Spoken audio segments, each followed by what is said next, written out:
Alors je dirais, est-ce qu'elle existe? Probablement pas encore, mais il faudrait peut-être garder l'espoir qu'elle puisse, nous réunir. Je crois qu'il y a des manières de penser qui sont très profondément, proches les unes des autres, des manières d'être, avec la famille, avec, la la communauté, le sens de la communauté, le sens de et la société, mais qui sont soumises à des forces très violentes de séparation, de division, de hiérarchisation. Et ces forces sont violentes parce que les modes de communication maintenant deviennent aussi, elles envahissent tout. Et elles persuadent très fortement elles persuadent les gens et influencent leur mentalité. C'est pour ça que je pense que la littérature a un rôle important à jouer parce qu'elle nous oblige à essayer de voir réfléchir la société autrement. Ben, l'identité africaine, elle est là, cette identité. C'est-à-dire, moi, je crois que ce qui s'est passé en 1980 en Haïti, ce sont les Africains qui l'ont fait. C'est-à-dire que quand je dis que pour moi, être haïtien, je ne sais pas ce que ça veut dire, ben, ça part d'un constat très simple. C'est-à-dire, je ne peux pas être haïtien et me mettre à regarder que l'Occident, la France, les États-Unis, le Canada, et me laisser complètement noyer par ces cultures-là, en oubliant d'où je viens.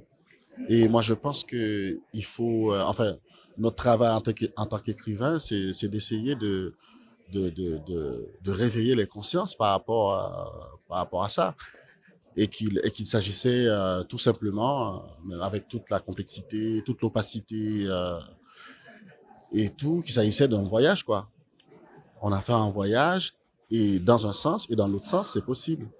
Et donc, et dans l'autre sens, c'est-à-dire qu'on n'est pas obligé de monter sur un bateau, mais on peut faire ce voyage à travers l'imaginaire, à travers des espaces de rencontre, à travers les échanges culturels, économiques et tout ce qu'on veut.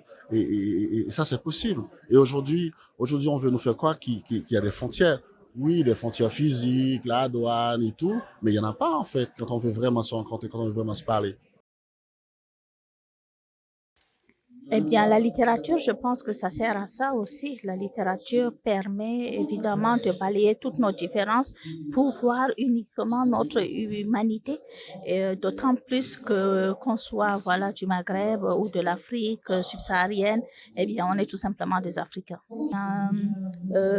C'est vrai que je suis à moitié égyptienne, même si je me reconnais totalement plus comme une Camerounaise, puisque j'ai grandi au Cameroun.